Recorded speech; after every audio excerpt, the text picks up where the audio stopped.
First on this Friday, the third case of Zika virus has been reported in Illinois. The CDC says there are now 32 people in 12 states diagnosed with the virus.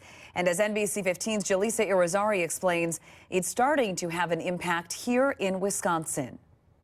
That's right, Lee. A travel agency I spoke with says they started warning their clients last week who have trips planned to infected areas. Mexico's our #1 seller. But some traveling to the vacation destination might need to reconsider. Those that should be really concerned right now are anybody who's pregnant. The Zika virus has taken the world by storm as the World Health Organization decides if it's an international emergency.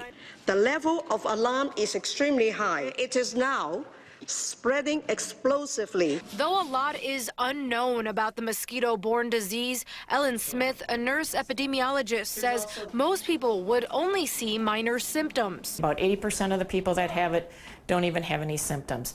A few people go on to have usually mild symptoms that last a few days to a week, and they're things like joint pain, red eyes, fever. But the virus has been linked to causing birth defects in infants. Babies are born with a smaller than usual head, and as a result of that, it affects Developmentally, it affects the baby, can have some eye issues and potentially hearing issues, things like that, and developmental delays. Which is why the CDC is recommending pregnant women to consider postponing travel plans to affected areas. It impacts a child and potentially impacts that child for the rest of their life. A suggestion some locally are taking seriously. We've only had 2 cancellations, though, out of the thousands of bookings that we have, and in both cases, the spouse was pregnant.